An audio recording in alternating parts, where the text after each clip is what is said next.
All right, let's talk some offensive line. Let's talk some Shaq Mason, who's been a really good player for the New England Patriots, and they kind of just gave up on him, weirdly, only for a 5th-round pick. So I don't know why they couldn't get more from it, because he's a good player and should really help out Tampa Bay. Let's start off with this play. Something that I think is actually kind of funny, something I didn't really think about until I started watching tape was, hey, Tom Brady's someone who, believe it or not, he'll do a quarterback sneak or two every now and then. I know that's kind of a rare thing. No, obviously everyone knows that. He's a guy who does a lot of quarterback sneaks.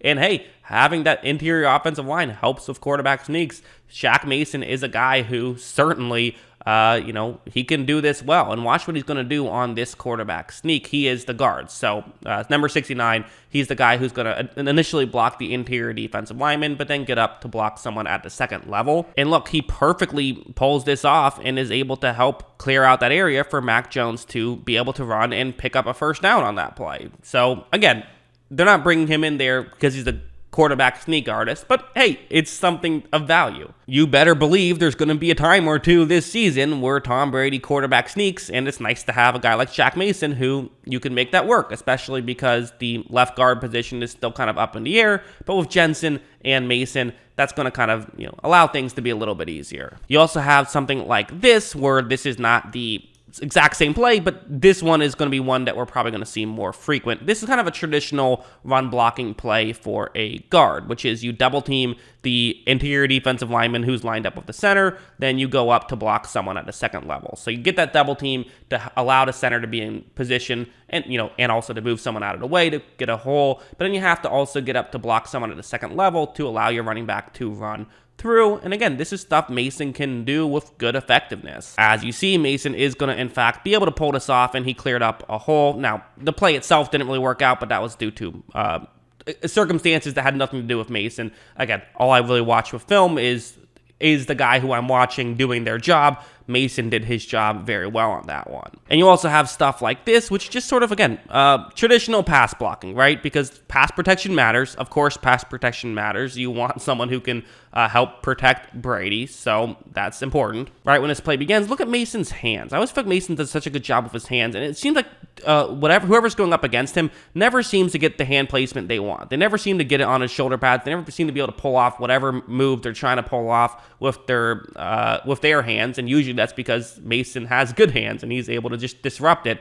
and you don't get exactly the hand placement that you want. Look, as you see, how long would that have taken to get a pressure if it was just those two guys on the field? It would have taken a bit. There was plenty of time for Mac Jones to make that throw, so again, this is the value that you're getting with someone like Shaq Mason. And while Tampa Bay still could use one more guard, you have now a really good right side of that offensive line with Jensen, Mason, and with obviously Tristan Wirfs, kind of the headliner of that trio. It's really unfortunate that they couldn't still have Ali Marpet, because that would just make for an awesome offensive line with Smith to round it out. But again, still pretty good.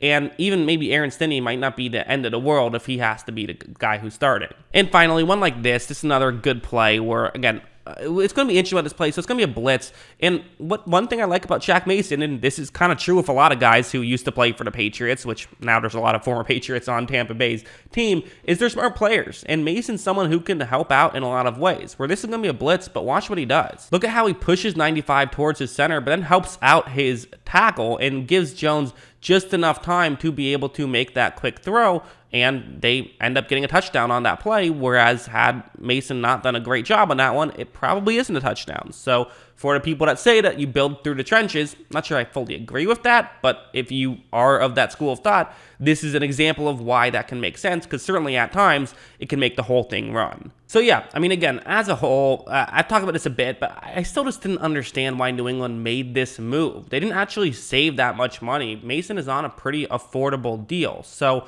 the only real way this makes a ton of sense, they added Devontae Parker, who is good. I like Parker. I think he's a good player, but I feel like I feel like Mason adds more value. Well, you could argue Parker is what New England needed more, but from Tampa Bay's perspective, there's no way to look at this other than a massive win. Again, if you're a fan of Pro Football Focus, you look at their grades. In the past 6 years, he's had an overall offensive grade over 80 in 5 of them. And the one he didn't, he still had a 75.1. So he's really good, especially in the run blocking game, which is something that Tampa Bay hasn't been spectacular in run blocking. They haven't been bad at it, but they haven't been like amazing at it either. So getting a good run blocker there, that's certainly going to help. And especially for a team like Tampa Bay, where they're kind of in the mindset of like, they want to be good now. This might be the last year of their window. We don't know how many Tom Brady years we have left. And certainly if you don't have a good offensive line, that could even limit that. You want to not see him get hit, right? That's certainly an aspect. So getting Shaq Mason is going to help a lot.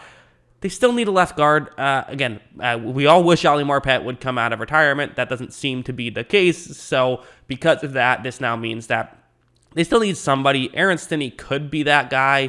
I'm not sure if I would really want to bank on Stinney being that guy. I'd rather, rather Marpet. But really, I'd rather just like sign another guy or draft someone and kind of, I think that when you have one glaring hole in your roster, go out and fill that. But with Shaq Mason, I just find it interesting. And again, with the way that he'll fit with the Buccaneers, kind of basic run scheme, which I'm assuming will carry over. Again, it's a different head coach, but it's the exact same coaching staff that was handpicked from Bruce Arians. So I think that with the coaching staff being similar, I'm expecting a similar result. And also one thing that always has to be mentioned with Shaq Mason is, or just with offensive linemen in general when you're playing with Brady, is you don't have to block for that long, right? Brady gets rid of the football pretty quickly, although there will be the occasional time he holds on to the ball if he has to. And so those are the times that you obviously want someone like Shaq Mason who, again, he's more of a run blocker than a pass blocker. And that's a very important thing. So if you're a Buccaneers fan watching this and you're hoping that you have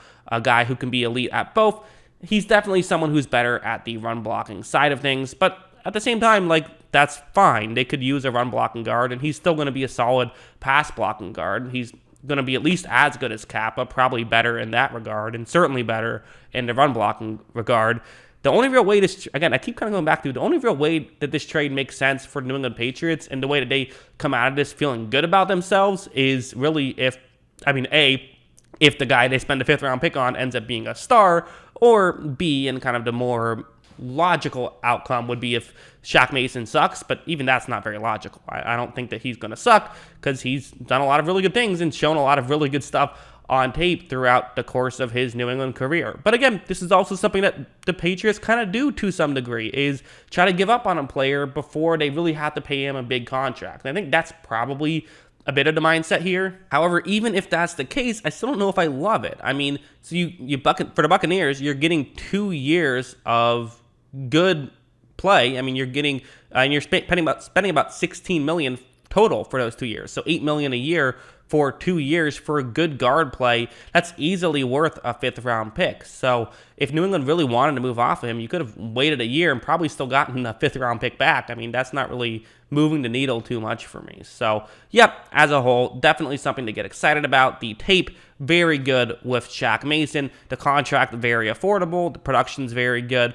And it's a big need. So, again, I kind of have broken this down a little bit. Wanted to get into a little bit more detail and watch some film and show some film. So that's what I decided to do with this video. Hope you guys enjoyed it. Let me know what you thought in the comments below. Always love hearing from you. And of course, as always, thanks for watching.